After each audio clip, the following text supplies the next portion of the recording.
Welcome to the Bender Continues podcast. Introducing our guest for today's episode of the Passion Project under our career pillar, we get the opportunity to introduce Tim Meyer. Tim oversees corporate partnerships and youth programming with the Orlando Valkyries, part of the Pro Volleyball Federation. He brings over a decade of experience working in sports. Today, we are going to discuss the dynamics of changing careers and the journey that this entails. Tim recently started a new role after spending over 8 years with an AAU.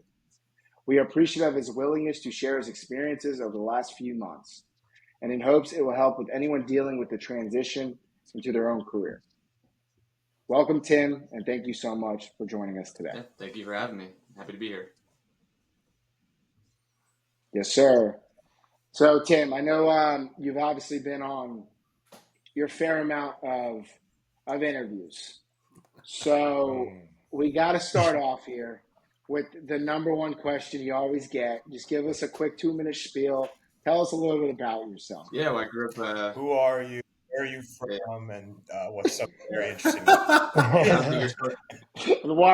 don't think you're supposed to talk about like where you're from and stuff in job interviews, but from here, born and raised, Orlando, Florida, St. Cloud, Florida, and moved up here. I met all you guys through my wife Shannon, my beautiful wife Shannon. And I worked at FanDuel, I worked at the AAU, I worked now with the Valkyries, and I've always been a sports person. Got my master's at Florida State in sports administration. I've always wanted to work in sports. It's just the job for me. I know I hear a lot about what you guys do and what my other friends do, and it's like, man, I like the idea of being able to, like, no offense to you guys, like, have fun in my job, right? Like, that's what like Schwab, like Ryan's like, oh, I sit by and like do spreadsheets. That's what I think. And so it's like, I've always been able to enjoy like going to sport events, traveling, like, so it's, I love the sports industry, and obviously, like, we're going to be betting hundreds of dollars later with our friends about sports. That's sure like life for us. Sure. So I get to live it and work it, which is fun. Timmy already taking shots at Ryan. This should be it's early. One thing we respect about you is no matter the situation, no matter what's going on, whether it be serious, you're always going to bring people up. So we appreciate your obviously willingness to communicate and talk through this journey. And we're going to specifically talk about unemployment and some of the factors it had on you and just how it shaped you future state. I think it's important to note that unemployment, it's often a personal challenge and experience, and it affects millions of people worldwide.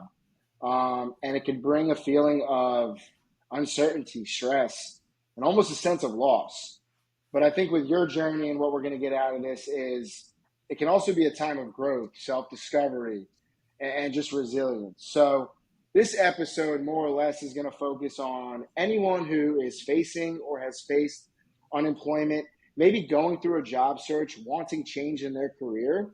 I think Tim's going to provide some valuable insight just to advice, managing the emotions, and just resilience as a whole. So whether you're looking for motivation or just a reminder that you're not alone in these types of situations, this conversation will offer some value and hope it helps future state. Well said. So Tim, let's talk about that, man. I mean, right? AAU over 8 years. It's a part of what you do. And if I recall, you were coming back. You just got back from one of your biggest events that you oversee every year, and that's the Junior Olympics. Yes, correct me if I'm wrong. So you get back from that, and then all of a sudden you go from you're in a space that you're comfortable with. You're in sports, right? This is what you love. You just finished hosting a fantastic event, and now all of a sudden you don't have a job anymore. Just kind of take us through that, your mental state through that transition, the shock reaction and kind of what was the impact there? How are you feeling? Like, what was that? When you give, that event is the AAU Junior Olympic Games, and it's one of the biggest multi-sport youth sporting events in the world. It brings anywhere between like $60 and $80 million of economic impact. So just thinking about that, like what it does for a city, I mean, it can kind of make or break a city doing it the right way. And so when you're there, you're up 6 a.m. and you're working until whenever the last event stops, right? So it could be 6 p.m., 7 p.m., 8 p.m. setups, takedowns. You're working with 13 different sports, track, wrestling, and trampoline and tumbling, gymnastics. A lot of things that there's a lot of moving parts, obviously. So going back from that, I mean, you work 14 days straight. You're working 80-hour weeks, getting very little appreciation for it. But it's what you do, right? It's your life. So, and just as a whole with the AAU, I was there for 8.5 years. I met my wife there. That's how I met all of you guys through her, and I met some of my best friends that stood at my wedding with me. And so it is a family, right? I don't really have too many mentors. I kind of have one, and they were there for me through everything. They threw, I've had a tough year, and so they were there for me through that. They threw us a good wedding shower and stuff like that. It's just a big family, and so they sent me to the Super Bowl. They sent me to a bunch of different fun events. I've gone to Hawaii, so that job was awesome. And there obviously had its ups and downs, right? It's very political and things like that, but. So coming back from a big event, you're kind of ready just to relax a little bit. I was doing some fantasy football research. I got called down to our HR, which isn't really HR, but I'm gonna try not to throw shots, but and then they made my boss, who was my friend, just sit me down and say, hey, we're gonna have to terminate your employment. And I was like, what? What are you talking about? And he's like, yeah, effective immediately, we're gonna have to terminate. And he's tearing up, right? So I'm sitting here so I start to cry. And I'm like, hey, this, because this is it's your life, right? It's your, in 3 days I was going to Europe as we were taking my mom to go to Europe to see some things. We were gonna go to the Florida State game over in Ireland. So I'm amped up, right? I'm coming off a successful event. And then I'm like, well, and now I got a couple days to kind of finalize a couple things, and then okay, now this happens. So it was a whirlwind of emotions, right? I sat in the office there for an hour, crying on and off, insulting, and just kind of figuring out what I'm what should I say? Can I fight this? And I was like, well, why, right? I've been here for almost 9 years. Excuse me. And they were just oh, we don't have to tell you it's a right to work state. And I never thought I'd be in that position, right?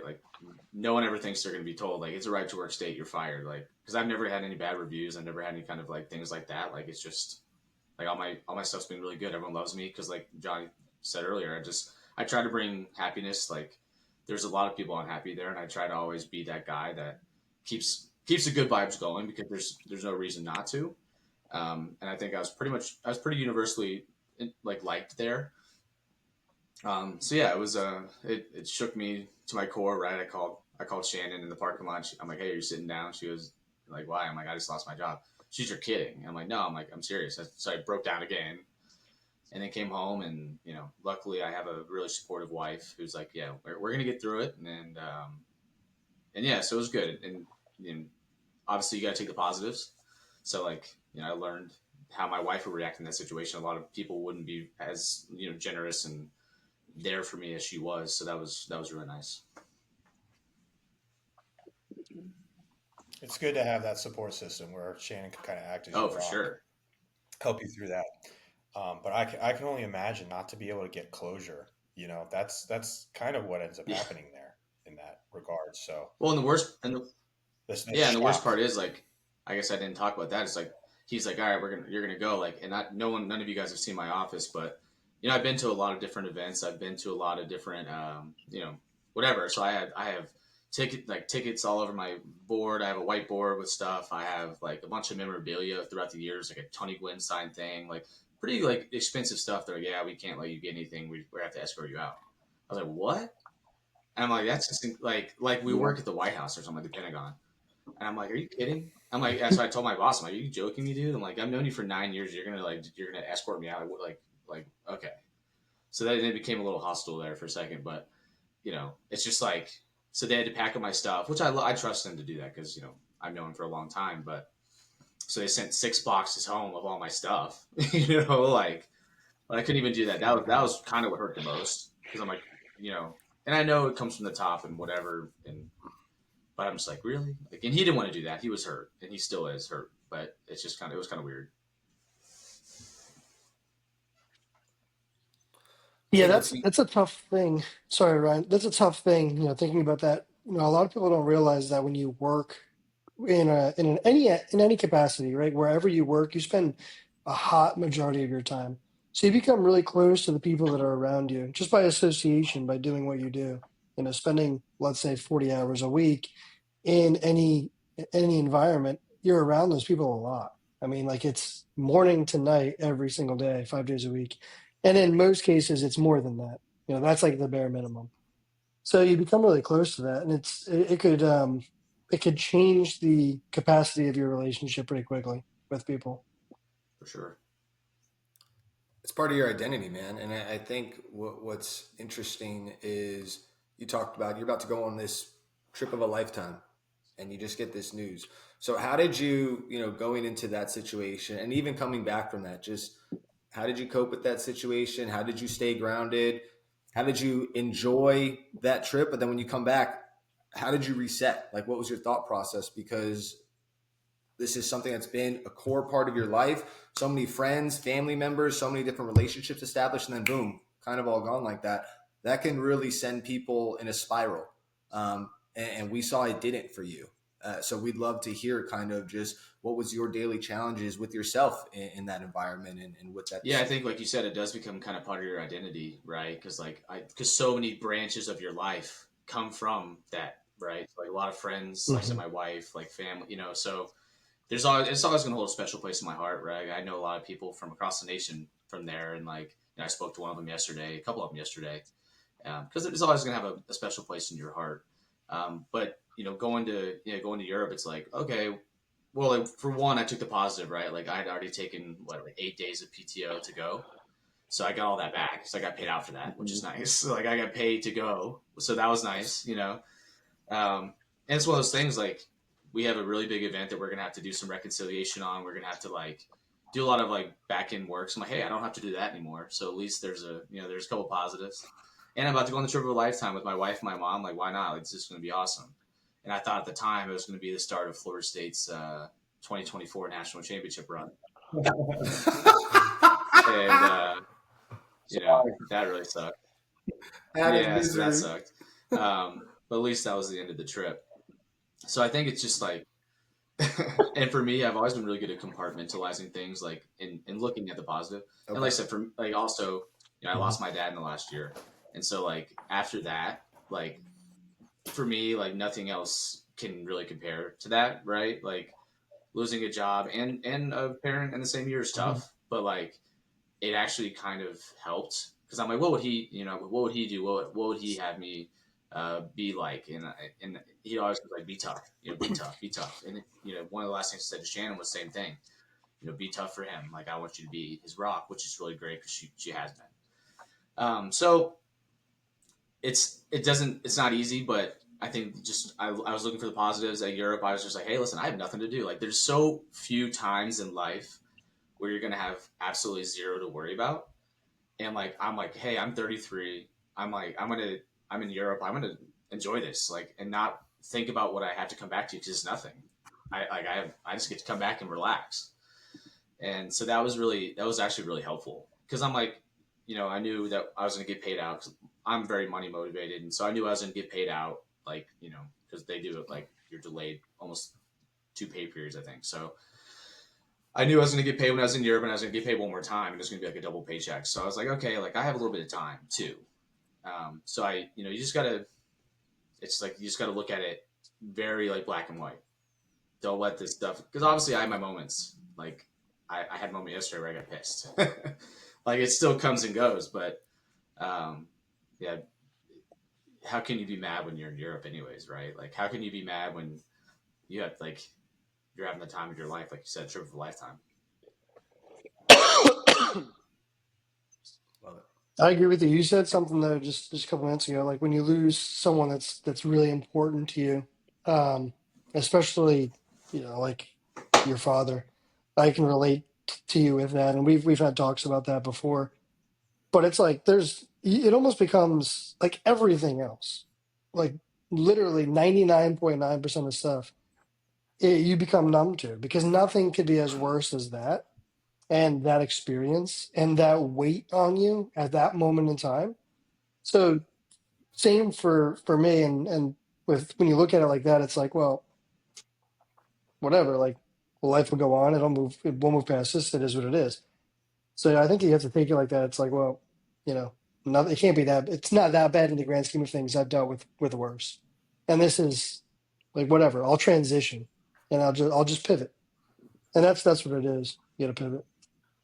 And to be able to call back to the teachings of someone like that to help you through the process, I mean, that's massive. And it obviously keeps their memory alive as well too. So it's huge. Hey, Tim, and I know there's an opportunity where we're going to explore future of like what you did in the moment and supporting and trying to find additional sources of income and whatnot. But I do have a question, and it kind of goes back to a little bit of what Kenny brought up. But you mentioned like there's days where all of a sudden something just registers. You get pissed off or you get upset. I think in the world we live in, there's a lot of psychological factors and a lot of things we can do. But how do you manage just the experience when you go through that moment of like you just get frustrated? Like, do you seek out to do something? I'm just curious. You know, not I said for me, I'm kind of weird. Like I just kind of let myself feel it and like let myself think about it, and I'll talk to Okay. Shannon or whoever about it. Like for a couple months after my dad passed, I went to therapy because I was like, I don't know how to handle this. Like I had no one to really talk to about that could really understand. Like Kenny and I was someone else, but like it's hard to really like express everything that you really want to feel.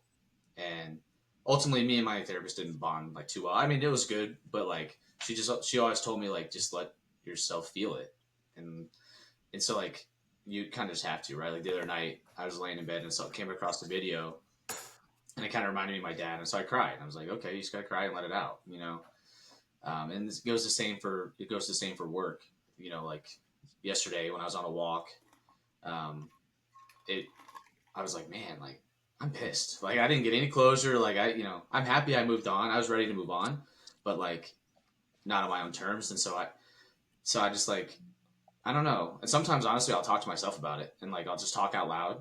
And I think that really helps to say like, all right, like fuck this, like, or whatever, like, but it's going to be okay. Like you moved on and you're going to show them that you're better than working for them, you know? Love that. Yeah, you have a Competitive sense nature of sets closure, in. right? Like, and you're at peace with moving on, which I think is what's most important. Yeah. Yeah, I just always think like nothing lasts forever, right? Like there's always a point in time where there's a change, whether it's like you just said on your timeline or someone else's timeline. Nothing lasts forever, and there is a point where change is inevitable. But I want to jump into what Johnny just said, which is like those alternative sources of income. When you start to think about, you know, obviously now you're looking for a job, you're seeking somewhere else to be employed with. How do you, in the time where you have that gap, how do you start to process the route in which you're going to go? Do you pick up something that is pretty in alignment with what you're doing, or do you come up with alternative sources of income completely outside of that and kind of test your way through this and do things that you normally wouldn't have because Yeah. now you have the time? I think you have to be creative and I've always been, and that's one thing the AU taught me, which is nice. Like I'm not above anything. I'll do anything, right? And so like I have a wife that Shannon makes good money, but like I have a wife that I feel like I need to look after and a house. I have a mortgage, and so that does get a little scary. I think one thing my parents always instilled in me was just saving money and having an emergency fund and all that stuff. So, 10 years ago I started an emergency fund and I never touched it. I put it. It's an ally, saving, which is 4.5%, or and it ebbs and flows, but I've never touched it. Now that's not to say I put a lot in there all the time, but it's enough that it's going to get us going. It'll keep us afloat for 6 months or whatever it is. And obviously, my goal is to have one that gets us going for more. And I think everyone should do that. If anyone takes anything from this interview, it should be have an emergency fund because that number one that gave me some solace in knowing, all right, I have a little bit of time, but that still doesn't like change the fact that I need to like try to make some money. So immediately, pretty much, I got into. I'm stupid with alliteration, so I started up Tim's Trims. Like at the AAU, I had Meyer's Market. I was the vending machine of the AAU, so I make money on the side there. Um, I hustle like I don't have a job almost sometimes. Like I'm like it's kind of weird, but so luckily I had some friends like James and my buddy Alex that needed a couple of things done around the house that they just didn't have the time to do. So I trimmed my buddy's trees and got paid for that. I pressure washed my buddy's fence, and I did a horrible weed job for James. Broke my back, and there's still some weeds in the No, little you did a portion. fantastic. That was the worst thing I've ever done. I thought I was going to die in James's backyard. Every 5 minutes, I was coming in and laying on the tile. He didn't know this because, like, he was in his office working. I'd lay the tile. I was There's here. probably an outline of me, and I just was like, I'm gonna pass out. Like, and I've never been like that because I grew up doing like yard stuff and like working out. So like, I love doing the outside things, and everyone always tells me like I should have like some sort of business like that just because I like doing it. But I have a degree for a reason. I want to use my head, not my back. So I did that, and that was fun. And honestly, you make $1,000, and it's like okay, like that. It kind of is like a little 1 or 5% of comfortability for you. It gives you like a sense of calm. Like all right, I made a little bit of money here, and I'm like moving in the right direction. I'm not, you're always moving, so I wasn't stopped. Yeah, and some people, while they're doing those odd jobs, they might lock their friend up in their attic. Actually, you locked yourself in the attic. I just couldn't get you out. Technically, yes. Get you out. That was a Yeah, problem. you couldn't get me out. Yeah, trying to put that attic ladder into the ceiling, but that was I thought James was going to die same day I was going to die. My arms are cramping. I'm trying to like get the thing out. My arms are cramping. I can't do it. That was fun. That was fun. That was good. Yeah.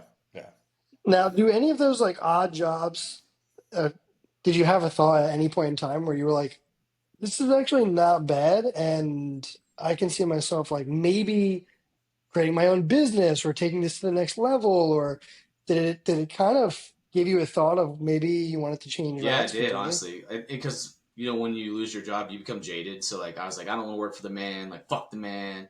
Like, for anywhere. Yeah. Because it sucks, right? Like, Hey, if Yeah.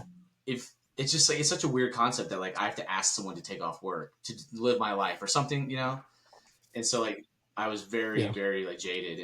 And so, and I like doing it. When I grew up, when I was in high school and I come back for college, like, my parents live on a street, just like a random street, and I'd mow everyone's yards and I'd take care of their stuff and do whatever. So I grew up kind of doing that, and I enjoy it. And I mean, I was mowing my grandma's yard up until like a year and a half ago, and then she moved down south. And so, like, yeah, for sure. I had friends tell me like, hey, you need to just do your own thing. Like, you're doing it already. You just have to like put more behind it. And so if I hadn't, and I still think about it, like, why not? But it's just, there's a lot that goes into it that I think like, insurance, and there's a lot to get off the ground, which is like, obviously takes up so much space in your mind. It's kind of scary. But I did think about it, and I still do. Cause it's good money too, right? Like, they say tradesmen like make the best money, and they just kind of do their own thing. It's just not super challenging mentally sometimes. And I think that is what I need personally. Um, but it is fun. I mean, I did enjoy it, honestly. I wish I could have done a couple more jobs. Fair. Yeah. Yeah, I get that. give yourself a quick shout out, right? You're on TikTok. You went the social media route. You were challenging the Benders Continues, which is why you tried to lock James up in an attic. So give yourself a quick shout out. If people want to see any of your content that you're still doing, So I'm Tim Talk. Let me see my actual username. So I did do that. I didn't know if you were going to cue me up on that or not. I'm Tim Talk 1322. Do you want me to get into why I did TikTok? I think so. Get into it. Let's hear it, because that was an alternative route. You're talking about how not working for the man, and right, you're looking at different alternatives. And yes, everyone today wants to be, a social media influencer, even 4 guys who think they can do a podcast. So we would love to hear that angle, and some of it's funny, man. So tell us about it. I think, to Johnny's question a while back, like, that was something that kind of helped me too. Like, I just got back from Europe, and I wanted to create some healthy boundaries for myself and some healthy habits. And so I was going to walk every day and do all that. Cause in Europe I ate like a cow. Like, I drank, I ate, like we walked a lot too, but like, you just feel kind of gross. So I came back. I had done some funny TikToks in the past, like stupid things, like trends or whatever. And so I'm like, I'm gonna talk about it and see like what comes of it, right? I never had any intention of like going viral or going like trying to make money off of it. If so, great. Like I would have totally taken it. But I was like, I'm gonna do this. So I kind of told a little bit of my story on like a TikTok. Then it got like 800 views, but like whatever, who cares? Like it was more for me. Excuse me. It made me feel better because like I could talk about it, right? And so I kind of went back and forth because I don't like sharing. Like that's another thing my dad always says, like loose lips sink ships. So I'm like, I don't really like sharing all my stuff on there. Like I don't know, I'm a pretty open book, but like I don't know, it's different when you're sharing it on a social media app that anyone can see at any time. And so I deleted the video, or I took it off my profile, and then I had a couple of friends text me, and they're like, they're always hyping me up, and they're like, hey, like I'm here for this, like this is awesome. I was cracking up, like. And that really, I'm like, you know what? Okay, fine. Like, because I knew I had the support. And then all of your wives have watched him and loved him, and Austin Marks is one of my biggest fans. He's like, I love TikTok, and so for me, I love making people laugh. Like, I love entertaining people, and so sure, if one of my videos were to go viral, I made money, great. Or like, like I would happily take that. But like, I'm just doing it more for myself because it's fun. And obviously everyone's a little bit vain too, right? So it's funny to like see myself on there and like talk and see like how many people you can get. And my viewers have gone up, right? My first few videos were like 200, 250. Now I'm up to like 500 a video, right? And that's double what it was just 20 videos ago. I would make some videos for Tim Talk or for Tim's Trims. I'd do like little fun videos. And it's just kind of something to keep your mind off of things, right? Like that's the biggest thing. Like you have 8 hours a day that you need fill. Like you need brain activity. Yeah. I think the Cool. biggest thing that you've talked about is, you had a decision through all this. You could have sulked, you could have sat around, and you decided to just figure out each day, what am I going to do? Keep going, keep moving, keep after it. And I think that's a big takeaway, for anyone watching. It's just, you can't let that type of situation just keep you down. Like there's going to be those moments to, maybe sulk or be sorry for yourself, but you have to pull yourself out, whether it's you individually or it's leaning into, a support group. You got to keep moving forward. And you're a great example of how, every day you were trying something and you kept moving and, you kept yourself in a good mental space to, given all the bullshit that was You have going on. to. And because if you don't, you can go down a really bad road. And I'm not saying that I didn't Mm-hmm. have my days. But waking up and walking every single morning and working out every single morning, like that was something that I enjoyed because I'm walking around. And that's the thing, like I get to enjoy the fruits of my labor, right? Like I've worked since I was in college or whatever. So like I get to enjoy my house. I get to enjoy my wife. I get to enjoy my dog. I get to enjoy my neighborhood. I get to, like I said earlier, life is so short, but like we work so much of it. So being able to like understand that like this isn't permanent. I'm not gonna not have a job forever. Like so, let me enjoy these 2 months. Yeah. Yeah, I need to apply to jobs and I need to figure it out. At the same time, like I don't have to do anything. I can sit here and hang out with my wife, bother her because she works. She works from home. So, but I don't know. I just get to enjoy like what you work so hard for, what you're gone 45, 50 hours a week for.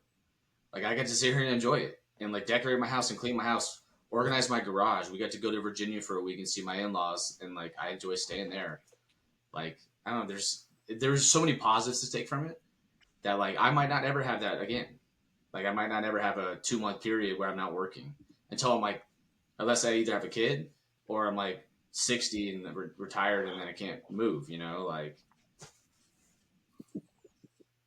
It's almost like a reset. It's just like you just reset everything, find equilibrium again, and then just reset and your shit. when you get let go, like you need that. I wholeheartedly Yeah. believe you need like a month at least to get over it at the minimum. And I'm still, like I said, it was August 12th. I'll never forget that date.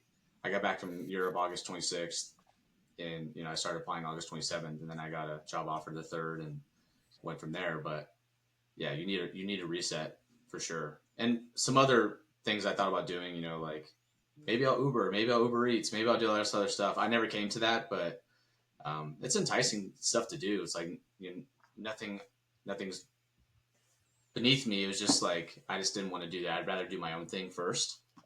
But those are all options. I mean, they're all good options too. So you got recalibration, you got a sense of productivity, you're exploring alternate sources of income. But what about the main alternate source of income that most people attack after they get removed from their position? What about unemployment? Oh, did you go down that route? Did you go after the government to say like, hey, I need some assistance unemployment here? is a fucking joke, dude. It is like our system is broken. It's horrible. You can't get a hold of anybody. And my situation is very unique because I've done unemployment before with FanDuel. Like they just cut a bunch of us like after a year. So like we got him unemployment. It was pretty seamless. So that was nice. But so this time, the day I got back, I probably should have waited, but I was so pissed. I got back and I started doing unemployment. And it's a pretty easy process, but like, they don't really ask questions for everybody. So like in my situation, I wasn't let go for a certain specific reason. They didn't tell me a certain specific reason. Like all of out of the 8 years, I've been reviewed like twice because they're a joke, but they were both great. And like my boss loves me. The volunteers I worked with all love me. Like, so like I've never had a demerit on my record or whatever, like I got plenty of demerits, like jokingly, but so like there's not an option for that. Like you can't just say like, I was just like, oh, like you have to put like it was, because you don't get it for certain reasons. Like if you get fired for bad performance, you don't get it or whatever, which that wasn't the case. So I did it and I'm still waiting on unemployment. Yes. Really? I haven't got a dime.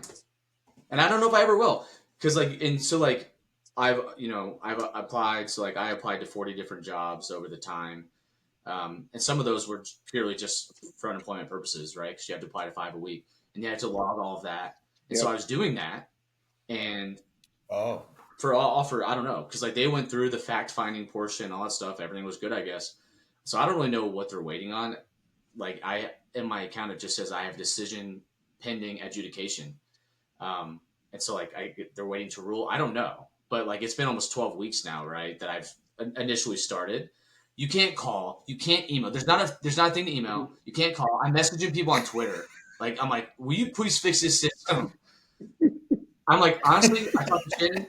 I'm like, I'm about to write a letter. I am literally about to write a letter, and hopefully it gets there. Right, your congressman. Carrier pigeon, you baby. just pay into that shit and your money just fucking disappears. And you can't call. Bullshit. You can't call. Like I've called literally. There's one morning. I wish I could show you. I just called 20 consecutive times, and then it just doesn't. It hangs up on you because it says like, oh, we're busy right now. So like it's just like I call literally every day. It was because I just want to know, like, if I get it, great. If I don't, whatever. I've already got a job now, but like whatever I would have gotten paid over that time would have been nice, right? Like to help offset some of my emergency funds. Yeah. It's not much. It's $275 a week is like the max you can get. So that's all I could get. So it's $3,300 over 3 months. Which is a completely another fucked up situation. Yeah, literally $375 a week. At least you can eat. Who the fuck can live off $275 a week? And yeah. If you get it. I think that's important because reasonable. Right? Not everyone has an emergency fund, right? For whatever their situation. And then you're told that, oh, this is going to be an avenue for you. And potentially, at least off one individual's experience, it's not. Like, thank you for sharing that, Tim, because people probably don't know that. They go to this situation. There's all these different parameters about it. And then you might not see the money at the end of the day. You got to be thinking about that now and just know that you don't have that to fall back on. You really only have yourself to fall back on.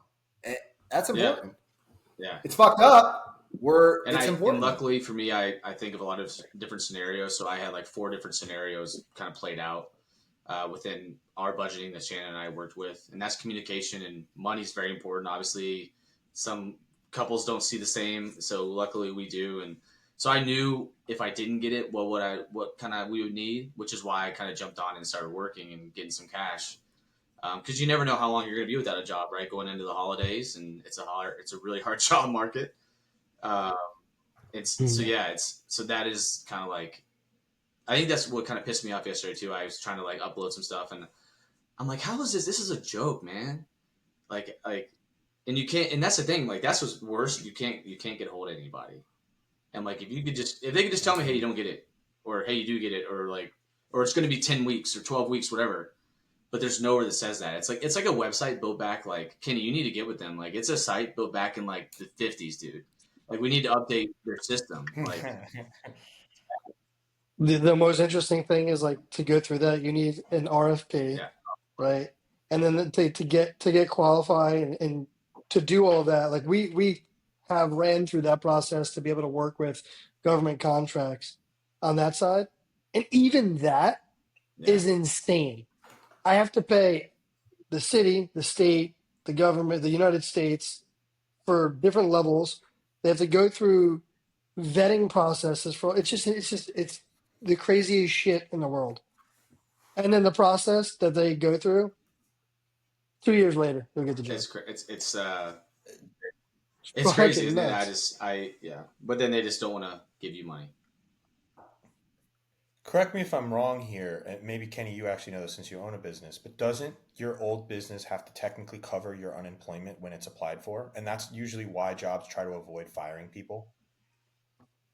You know, every date is every state is different. Okay. Um, but you do, yes, as an employer, you do pay into like we pay um, on top of the salary. So, like, let's say someone makes $50,000 a year for the actual organization. It's not $50,000 a year. There's employment taxes and things like that that the employer has to pay, which then feeds into those programs as well. Correct, but um, so Like for yes, and then termination. if someone does go through unemployment, typically they will get reached out to by the government, basically, in regards to that individual that's claiming unemployment, requesting sometimes details or whatnot.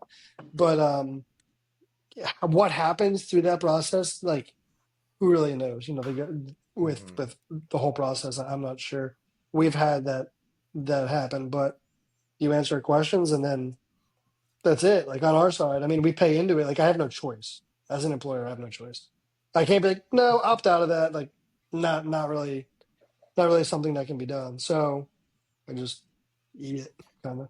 Gotcha. I was just vaguely trying to remember because I know my mom got let go one time, but she was working for a company that was based out of Maine. So it's possible that, like you said, by state, it has different things. And she did try to go Yeah, through unemployment. I can't remember the results of that, but she ended up finding another job later on in Lake Placid. So that's been good. But yeah. Every state's different. We'll yeah, have to fact check this, but what I'm hearing is right. AAU pays Tim's salary, they pay his unemployment, so the money it's there. it's there. Tim goes, "I'm here. I'm ready to collect, baby. Sorry, your funds were shipped out overseas. We have nothing for you right now." I mean, that's what I'm hearing. No Mm. fact checking here, so maybe we need to do some due diligence. But our guy Timmy is owed some I money. believe that is the process. I don't Where you know. at, Well, Uncle Sam? I think outside of that too, like one thing I said, I told myself I wasn't going to get into an insulting session, but one thing that like at the AAU we always had was like a summer bonus and like a Christmas bonus, right? And they're not guaranteed, Mm. but you know, you can kind of say they are because I've gotten them every single year. And so like it's kind of for like the hard work you put in the summer. And like I'd spent 2 weeks away from my wife, my dog, my family, my mom, like whoever, and I come back. They give them the week after I get let go, and so I'm like, all right. So I wrote, I'm like, hey guys, like I really appreciate the opportunity to get this bonus. Like I worked harder than most people. There's people that didn't even leave the office. They worked their 8 to 5. Like they're important too, but like they didn't travel anywhere. They didn't do Hmm. anything, and outside of like their normal job, and they got a bonus. But like me, I get let go for whatever reason, and that I'm not even that I'm not even worthy enough to tell, and then or like try to fix or anything, and then I don't even. They're nope, sorry. So that was probably my lowest point. Like I was pissed. Like I was very mad because you're talking a couple Hmm. $1,000s, right? Like that's really helpful for what I'm about to endure. So not only are you like shaking up my life, like you know, you're not even going to give me a bonus that I earned. I worked all summer for like that. That was unfortunate for sure. Yeah, I mean, so every state, like I said, every state's different. And so Florida being a at-will state, there's obviously there's both sides of it. It's good for some people and it's bad for some people. Employer and employee, both positions. But still, typically, from like an employer perspective, you weren't put on a PIP, a performance No, improvement plan. that's what I'm saying. If If it I did were, something wrong, I don't know what it is, and they didn't even like. And after That's 8.5 tough. years, which means it wasn't which means it wasn't a performance right? related element, right? Because you would have been put on a PIP, and the conversation would have been had. Because, and the reason why I say that is because it is always, like always, always more expensive to hire and train someone new, especially than keeping someone who's been around for 9 years. I haven't had someone around for 9 years because the company isn't that old. You know, that's a long fucking time. So, you generally, if it's a performance related thing, and Johnny and I have talked about these things too, like performance improvement plans are, it's just an easier way to get alignment in regards to things. But obviously, if you're not put on that, then it's not a performance thing. Well, I would believe. I could speak from personal experience with AAU, considering that my wife worked there with Tim for a stint.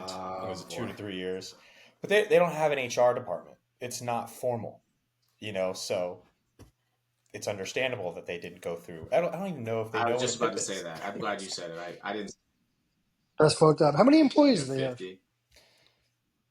50 in Yeah, office, yeah, and then obviously they have all their like reps that do all the events nationwide and stuff. So it's kind of like it's interesting structure. the AAU has been around since 1888, so it's just the good old boy system kind of thing, and there wasn't a lot of like good old good boys. practices put into place, business wise, Hmm. or like HR, like I said, like James said. I mean, there's been what I think 80 employees that have left over the last since the time I was there for like 8 years. There's been like 80 employees that left for and really good people. Um, so it's like Yeah, there's they something definitely kind have of high turnover. wrong with that. And like I said, I don't even think they know what a PIP is, to be honest with you. But Well, they're out. The government, they're out too. Let's talk about greener pastures. Let's talk about Timmy, Mister. Want to bring everyone up. I'm pulling myself up out of this situation. Confident guy, right? Open book, can talk about anything. You're 10 years in the workforce. You're over 8 years at AAU, and now you're restarting, right? You talked about that reset. How does your confidence how's your confidence have to be rebuilt? And now, right, you're applying to all these jobs, you're going into interviews. What's that mentality coming into an interview for a new company? Like, are you confident going into that? Are you starting to second guess yourself because, wow, I just got canned? You know, And it's been 8 years. yeah. I don't know. Like maybe You you got had to dust that off. some internal Hmm. interviews at AAU, but really, how frequent have you been in this type of setting? Take us through that part of the journey. the first couple years at the AAU, like I was what 24, 25, 26. So I did interview for a couple of jobs here and there. Just if I see something I like, whatever. Like because when you're young, you don't really know what you want to do. I never thought I'd be working in youth sports for like my life. Like I enjoyed it because like I could still love sports and go to sports and then still work in sports. So it's kind of like an anomaly. Um, but yeah, it was hard because in the summer I had actually applied to a couple of jobs because like I said I was kind of ready to do my own thing and move on and try something different. Just because like when you're somewhere for 8 years, like it's just it's kind of time, right? Like I'm always looking for something more because when you're running same events, similar events, doing a lot of the same things, like you stop losing a lot of that mentally challenge, like mental stability of like, all right, I'm getting challenged every corner. Now it's like, all right, now I just have to do this. And so I was ready to kind of do something different. I was a finalist for two different jobs over the summer. So honestly, that kind of took my confidence down a little bit because I'm like, oh, like, all right, I'm second best. And, they both called me outside of everything and were like, hey, we really liked you, but there was this, or this, right? And I just went up against some really good competition. Um, but that kind of takes it out of you whether you want it to or not. And so that's always kind of in the back of your mind. Um, when you're applying to so many different jobs, that also can really screw you over, right? Because like I applied to 40 different jobs. I'd say about 14 of those were kind of like I would have entertained it, but like mostly for unemployment purposes. So like 26 of them roughly, I kind of did, or like 24, something like that. Like was like actually I'm interested, and I stayed in Orlando because like I have things here I need to take care of, and like I like the area. I don't really want to move. Obviously, I could have really broadened my horizons, but So I did 24 jobs here in Orlando at some point. I interviewed at 4 different places. Um, and I think I'm still waiting to hear back from a lot. And then I got told no from like 12 of the total 40. So there's still, it's like, so it is hard, right? I mean, I interviewed 4 out of the 40 places. So that's one in every 10. And I got a job offer from 1 of every 40. And so there's people out there applying to 200 jobs. I'm in a very competitive field, sports. Like people like want to work in sports. Just it's not very glamorous. It doesn't pay very well, but like some reason people want to do it. Like I always ask myself that. Why do I want to do it? But I think there's ancillary benefits, obviously. But so yeah, it took a toll on my psyche. Like you said, I'm a confident person, so it was tough going into some of these interviews and being like, all right, here we go again, And I was a finalist for one of the 4, and then I got the job offer at the other one, obviously. But yeah, it shakes you up a little bit. Was there any like added pressure because now you're interviewing for a job and you don't have a job? Like every interview is, I need to nail this because I need this job because I need the income. Like, did that come into Putting effect pressure on at any yourself? point? Yeah, or were you able to kind of stay away from that? Because I'm sure people are out there, right? Whether they've been unemployed for a little bit of time or extended period of time, at some point, human nature, that doubt is going to creep in where I need to land this or else I can't buy food for my family, all these type of things. You didn't get to that point. But did that ever It creep started to, but I think if you have the biggest thing is if you have a plan. Like I had a plan from the get go. I knew what I could do. I knew when I needed to like really ramp it up because like I know how long my emergency fund is going to take me. I didn't want to empty it out. Obviously, I that was not my intention. So I think really once obviously I took Europe as its own little section, and I took like September and October as like all right, apply to some things that really can further your career aspirations and things you really want to do. Once November 1 kind of hit, I think I was going to be more so like, all right, I'm open to a little bit more. Um, because, so like, yeah, to answer your question, it didn't really creep in too much because like I knew I had a plan and I stuck to it. But no matter what, it's still, yeah, because at some form or fashion, like I have a wife that's working, all my friends are working, my family's all working. And so like, it's fun to enjoy being at home. But at the same time, you kind of do feel like, oh, like I'm the only one not working. Like you do kind of lose a sense of yourself, um, and it's hard to fight those battles. But you keep yourself busy, and then like I said, have a plan. No one's perfect, but there's some tough moments. I I just know. looked this up. Go ahead, Sorry, Kenny. sorry, James. I just looked this up, and I don't think this helps you at all. But the job reports came back a couple days ago, and only 12,000 people were reported new jobs in October, which is Yeah, insanely low. It's Mm. like insane. And when I actually saw it, I looked at it. I thought I read it at 120,000, and I reread. It, I was like 12,000. Like it's insanely low for economic growth, and like it's. I mean, it's decades low. Like yeah. very, very low. So it does not help that the job market itself is just not at a peak, right? Like it is at a really, and then there's a lot of political things that come into to play there, but I think that's at a very weak point. Where on the upside, I think if you did find something, but there is more that's going to be out there on the foresight. Sure. Um, I remember as you were going through the interview process, there was a point where you were starting to get prepared to maybe make an industry shift. Um, kind of go through your thought process on when you were ready to walk away from sports. Essentially, was it due to the rejection that you kept receiving? I mean, you kind of gave your statistics there. 1 in 40 got the offer. 1 in 10 were finalists essentially, and kind of getting callbacks, that kind of stuff, getting interviews done. In a heavily competitive industry that you're talking about, when were you starting to think about other stuff? Because I know we had conversations about, hey, tell me about the mortgage business. Is there something that you may think that I could be a fit on based off of knowing my personality, et cetera, et cetera? Yeah, I'm incredibly blessed to have a lot of friends that reached out to me and said like, hey, like maybe we can do this, maybe we can do this. That meant a lot to me. I think like that just goes to show like the support system. So like, almost everyone on here is like, hey, like what can we do, right? And I had other friends, same thing, and that meant a lot to me. And so then I'm kind of thinking like, sports isn't super glamorous. Like it's fun, right? There's just moments, but like it usually doesn't pay super well. So I'm looking around, I'm like, I think a lot of my other friends make more money than me, which that doesn't bother me too much. But I'm like, but they're doing a job, right? And so you kind of just have to. I was like searching for like a reason why I wanted to stay in sports. And I think it was mostly because I'd done it for 10 years and I've worked hard. I got my master's degree to do it. But like ultimately, a job is a job, right? And like you just want to make money at some point. And so I think I did entertain. I still think about it, but I did entertain being like a mortgage officer or something. I think for me, I want to keep doing what I was doing because like just because you have one setback doesn't mean you can't keep going, right? Like one step back, two steps forward.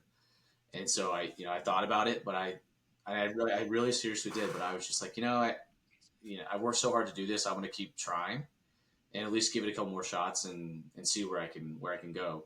But that's a hard thing because all you have, it's 8 to 6 or whatever it is. Like all you have to do is time to think and wonder and think maybe I should do this, maybe I should do this, maybe I should do this, and so I think it's natural to switch it up because obviously something went wrong, and there's a lot of other jobs that you can make a lot of money in, and I'm just like, that might be nice. Mm-hmm. Yeah. It's interesting, Tim. Kenny brought it up as well, just talking about like how many people were onboarded, offered jobs just in October. You also add the fact that you're working in sports, which is the most competitive landscape for finding a job. There's nothing even close to it. You also add the fact that it is a election year, which every 4 years companies continuously want to wait until the next year, Q1, to figure out where the prioritization of their spending and budget needs to allocate, right? Because they're in Wonderland too. But I do think it is incredible that, after taking a little bit of a hiatus, going to Europe, enjoying your life, living in the moment, and then coming back, having the opportunity to interview and find a job and land on your feet, although it probably didn't feel like it was a quick turnaround, it is quite impressive. So I do have to ask this, and this may be a little bit off topic, but in an interview process, building your resume, like that entire area, like, are you naturally someone who feels comfortable during an interview? Do you beat yourself up? Like, curious, because some people, unfortunately, have a lot of great experience, try so hard to prep themselves up for what to expect and how to crush the interview, and unfortunately just don't land on the positive outcome. I pride myself on being a relationship person. Like that's me. I like talking to people. I like bonding with people. And so in an interview, I feel like I'm pretty good at like forming that connection pretty quickly. So I always tell myself if I can get in front of somebody, I'm usually okay.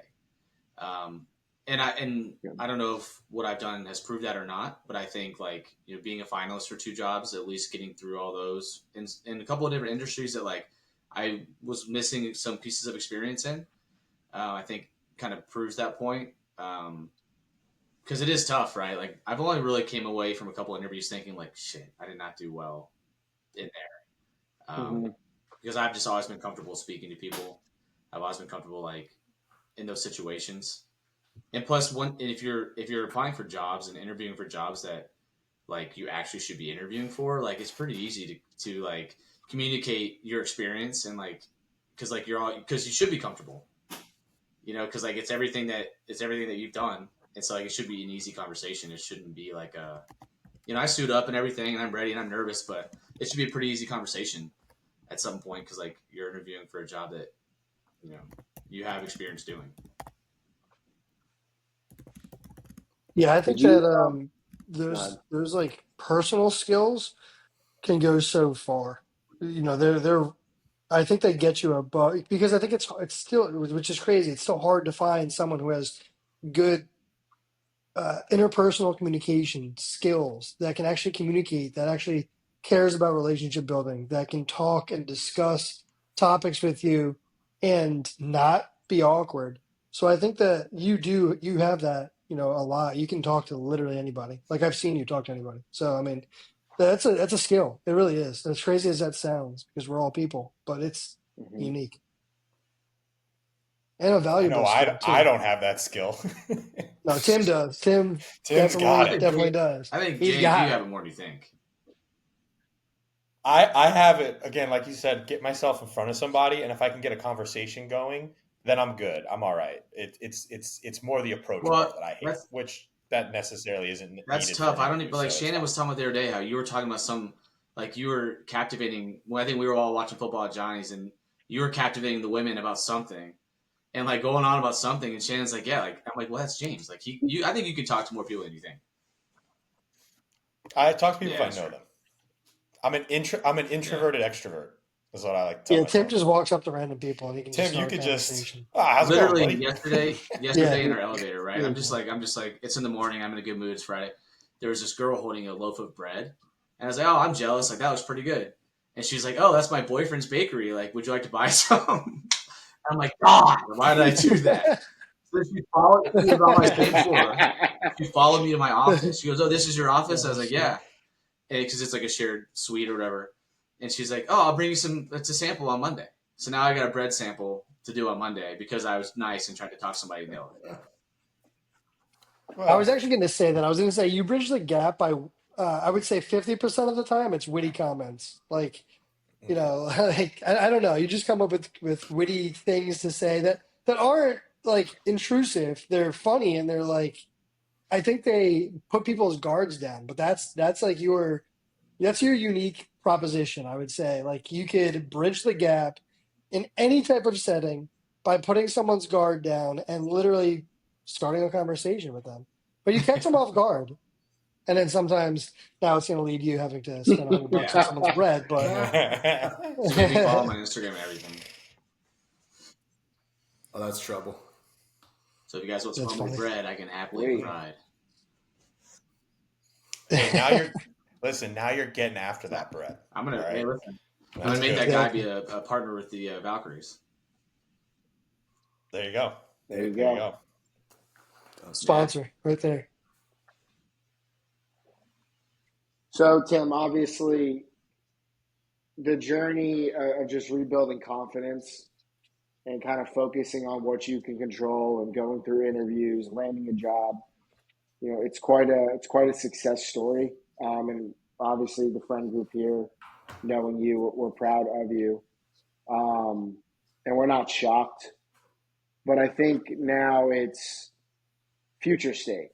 Like when you look at the goals and what are you trying to accomplish moving forward, I'm just curious what that looks like. Well, I think when I was at the AAU, like I said, I became kind of like an expert in the event industry. Not an expert, but like very, very well versed. To where like I'm like, okay, maybe I'll try something a little bit different. I've always, liked the corporate partnership side of things. Like it's good for me. Everyone always tells me I should be in sales, so I can talk to anybody, and I'm good at relationships. I hustle. So I'm like, maybe I'll do like a sales corporate partnership kind of thing. And so I had interviewed for a role, became a finalist. And then so this role kind of came up. I applied to it. I'm like, yeah, that'd be awesome. Like I get to work in professional sports, an up and coming sport, kind of like a startup, and then also corporate partnerships. So for me, I was just like, I need to kind of be able to round myself out as a sports professional. So now when I go to a different company, because I've worked with corporate partners, that's the best thing about the AAU. One thing you're always selling because you're trying to sell the AAU, you're trying to sell events, you're trying to sell memberships, you're working with budgets like really big, large budgets for events. You're working with events millions of dollars worth. You're working with events, you're working with vendors, partners, like so you get to do a little bit of everything. So I have 8 years in doing everything, but like mostly events. And so this is going to be like Yeah. a really like a good sales professional sports facility because we'll be at UCF's arena. So I would kind of like we have 14 games there. So I'll kind of get to know the ins and outs of a facility like that. I've done a lot of facility work, but um, and so I wanted to be able to round myself out as a sports professional. So that way in my next role, or if I grow here to do something great, um, like there won't be any stone unturned. I'll be able to kind of answer for every single question they have with 100% certainty.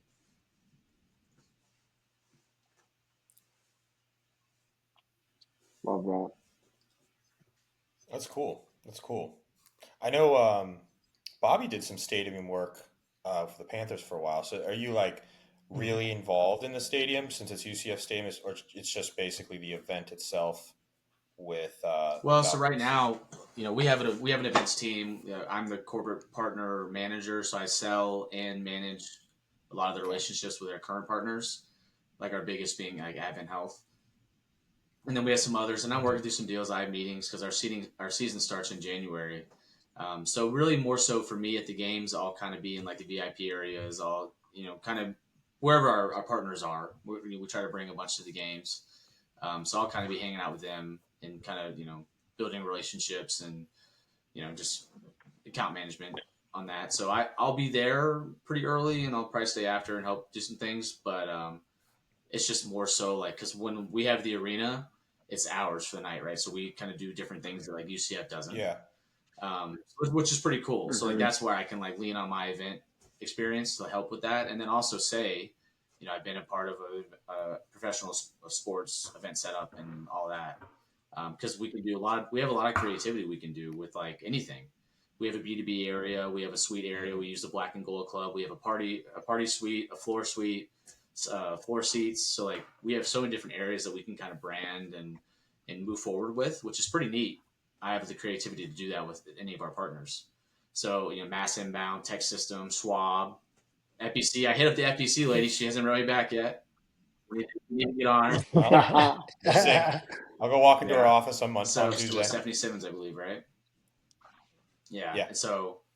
And that's where it kind of comes to like with the confidence thing, John. It's like, right now it's more building our partnership stuff. We have some, and but we want to grow. Obviously, we're only a year old, and so we have some really good exposure. Where I think last year we averaged 4,200 fans a game. And I think this year we're aiming for over 5,000 a game, which for a first year team, like I think that's probably more than a lot of WNBA teams, right? And so it's pretty cool, and it's a really good product, and it's fun, entertaining thing. So it's like it's an easy thing to move. You just got to get in front of people, and I think when you're firing off emails and Mm-hmm. calls, like they're like, what is this, right? And so I think that's kind of challenging because my first 2 weeks has been a lot of that of like having some meetings, but also having a lot of rejections and like people not even writing back. And so that kind of hurts. Like I've been trying to like deal with that, but it when you think about it though, it's still fun, and every meeting is like a deal, and it's like a kill, right? Like, oh, I just signed on someone for whatever money, and like now you really value that relationship and that partnership. So but confidence is definitely something it can be shaken. Well, I think for you though, Tim, like what stands out is you have the confidence, but it's not from a cocky standpoint. And I think that's what brings out your authenticity and why people kind of believe and naturally gravitate towards you. So when you've explained this role from like what you've done over the last nearly a decade, 8+ years, right? To then now this role, it's like the best of both worlds. You get to use a lot of what you've done in the past, but then you really get to drive home and be more of that partner to try to build credibility and drive solutions and help other corporations, you know, grow, but also your own, which is very unique, especially in the sales side. So it's cool to see. Yeah, agreed. Um, Before we head out, one thing I just want to ask you, Tim, in regards to anybody else that might be going through a similar transition, right? Whether it's intentionally or not intentionally, like we discussed way earlier today. What's the best piece of advice that you can give a listener who may be going through a similar transition? It's hard, and that's kind of a lot of the reason why I started a TikTok too, or started doing some of my videos because I was honest. Um, I want to help anybody I Mhm. can help because this is a hard and helpless feeling. I have a really good support system. I'm blessed. I have all you guys. I have my friend, other groups of friends checking on me all the time. I have my family. I have my wife's family. Like I have such a valuable support system. So my transition wasn't as hard as some others could be. Some people might be single or not have a big family or friends presence in their lives. So I think the biggest thing is just have a plan, Have an emergency fund, please. Everyone start an emergency fund. That is so important. Because without that, and then if you some reason don't get unemployment, you can be in deep shit where you have to pay your bills, and that's when you have to go do something you might not want to do. But it's just, I think it's just stay strong, reach out to people, just talk it out. It's not good to hold it in. Honestly, I like to talk, Mhm. but it's just it's really hard, but but it's also not the end. Like, this is like, it's not permanent. You're gonna get a job. You're gonna find something you love to do. You're gonna make money again. Try to enjoy the time off, right? But do what you have to do. Hustle. If you have to hustle, you have to hustle. But because you're the only one looking after yourself, really, and Well Awesome. said. Well, does anyone have any other questions before I close this out officially? I think just a takeaway that I've had from Tim and you being vulnerable with us today, so thank you for that, is just, like you said, it's not the end. You'll find a job. And I think people don't realize that. People give up, and that's how they end up in those situations where all hope is lost, because they've lost that desire to continue trying and continue pushing forward. And that's where you end up in a situation maybe you don't want to be. So no matter how, what that outlook looks like, and you're a perfect example of that, you tried new things, you kept after it, you kept going a little bit every day. And we've kind of been able to see full circle, you at a very low point, and now how excited you've been talking about, plans for the Orlando Valkyries and what's to come. And I think people can take that away, is just, no matter how bad it gets, it's not the end. There is, the sun's going to rise the next day. Just keep moving forward, talk it out. And just thank you again for sharing that with us today. Yeah, we appreciate you being here and shedding some light on some of the situations that others may have similarities with and might be going through in a similar facet. But we all know, I think at the end of the day, that the golden thing that you said is it's a lot easier to do it with others by your side. It's a lot more seamless of a process. Not like the pain goes away or the troubles go away, but the support system is really important, and it's super key. So if we can shed light on anything today, that's probably one of the biggest things. And that's the reason why we do this with The Bender Continues. It's important to shed light on those topics, to share stories that similar people might be going through, and hopefully we help someone in the process. So if that is the case, then awesome. Throw a comment in the thread here. Let us know what you're going through, and if this has helped you, at least change your mindset a little bit. But I'm going to close it out. And together, The The Bender Bender The continues. continues. Bender continues.